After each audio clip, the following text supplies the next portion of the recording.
Hello students, हमने 13 poem complete की हिंदी में। आज हम इसकी एक्सरसाइज करेंगे।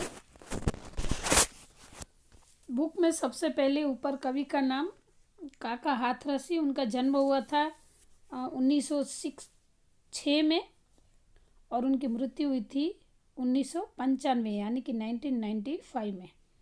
सबसे पहले हम एमसीक्यू करेंगे। स्टूडेंट, जो टेक्स्ट बुक में दिया गया है उतना ही हम लिखते हैं। हाँ, तो इस पोएम का टेक्स्ट बुक में एमसीक्यू एक एक वाक्य और 2-3 वाक्य हैं, तो आज हम ये टॉपिक करेंगे। तो एमसीक्यू भी 2 है। तो कवि भक्तगण को कौन से गुण ग्रहण करने की बात करते हुए व्यंग करते हैं, यानी कि कटाक्ष करते हैं। तो इसका आंसर होगा मुख में राम, बगल में छुरी चलाना। सेकंड है, आजकल के साधु के सामने कोई तर्क करने आए तो वे क्या युक्ति करेंगे। तो इसका आंसर होगा अपनी पोल खोल न जाए इसके लिए मौन रहेंगे या तो मौन धारण करेंगे। अब है एक एक वाक्य में उत्तर। दिखावा करते हुए साधु कैसा व्यवहार करता है। तो इसका आंसर होगा हाथ में गौमुखी और माला लेकर विनम्र बनने का व्यवहार करते हैं। आपको पूरा लिखना है कि दिखावा करते हुए साधु हाथ में गौमुखी और माला लेकर विनम्र बनने का व्यवहार करते हैं। सेकंड है साधु उपदेश देने के लिए झोपड़ी कहाँ बनाएंगे। तो इसका आंसर होगा साधु उपदेश देने के लिए झोपड़ी नगर से बाहर बगीचे में बनाएंगे।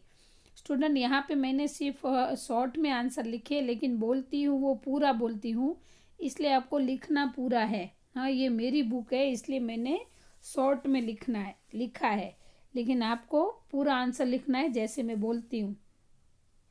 तो सेकंड क्या होगा, साधु उपदेश देने के लिए झोपड़ी कहाँ बनाएंगे। तो साधु उपदेश देने के लिए नगर से बाहर बगीचे में झोपड़ी बनाएंगे। थर्ड है, दंभी साधुओं को किस बात का भय सताता है। तो इसका आंसर होगा दंभी साधुओं को पोल खुल न जाए इस बात का भय सताता है। फोर्थ है, साधु मौन धारण क्यों करते हैं। तो इसका आंसर होगा संकट से बचने के लिए साधु मौन धारण करते हैं। कोई उसे कुछ पूछता है और उसका आंसर नहीं आता है तो इस संकट से बचने के लिए साधु मौन धारण करता है। तो यहाँ पर 1 लाइन आंसर कंप्लीट होते हैं।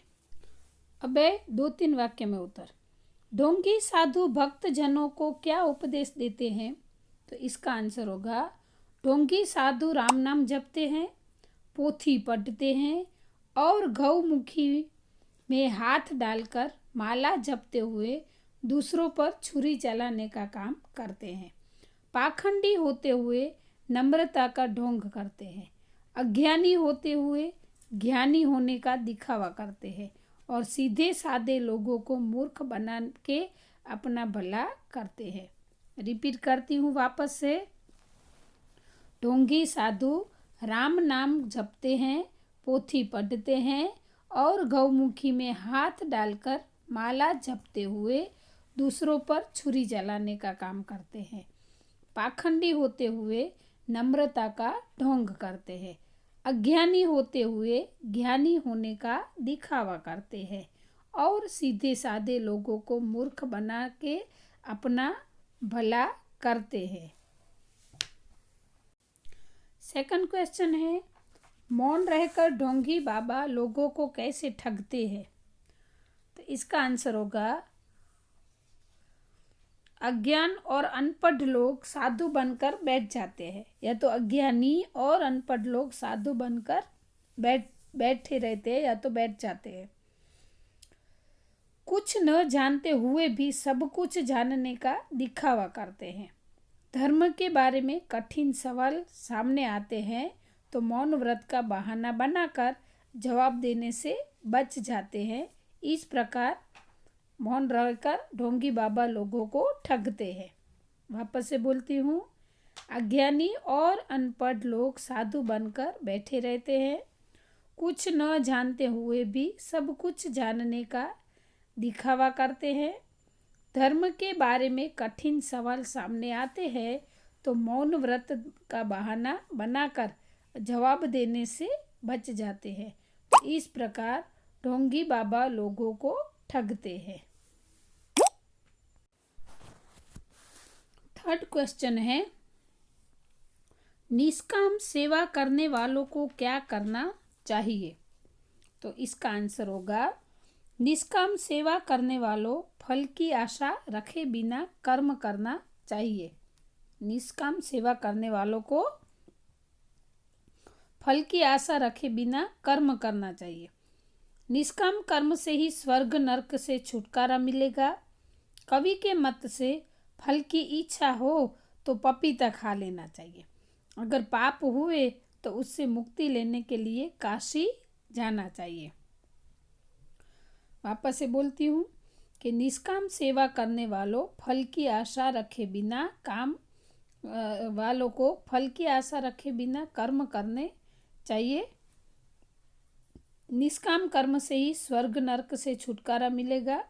मतलब बिना किसी अपेक्षा से अगर हम कम काम करेंगे तो ही हमें इसका फल मिलेगा और स्वर्ग और नरक से छुटकारा मिलेगा।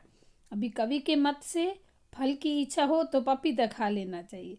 मतलब अगर फल चाहिए तो फल तो पपीता एक फल है ना, तो वो पपीता खा लेना चाहिए। अगर पाप हुए तो उससे मुक्ति के लिए काशी जाना चाहिए, जहाँ हमारी पवित्र गंगा नदी बहती है। तो हमारे धर्म ग्रंथों में लिखा है कि गंगा नदी हमारे सारे पापों को धो देती है। तो ऐसा व्यंग करते हुए कवि ने कहा है। फोर्थ क्वेश्चन है, आजकल के साधु अपने पर आए हुए धर्म संकट को किस युक्ति से टालते हैं? तो इसका आंसर होगा, आजकल के साधु चतुर होते हैं। भक्तों द्वारा पूछे गए ऐसे सवाल जिसका उत्तर पता नहीं होता है उसे टाल देते हैं। धर्म ब्रह्म जैसे कठिन शब्द पूछने पर वो स्लेट पर मौन व्रत लिखकर रख देते हैं। आजकल के साधु अपने पर आए हुए संकट को कैसे मतलब कैसे टालते हैं? तो आजकल के साधु चतुर होते हैं।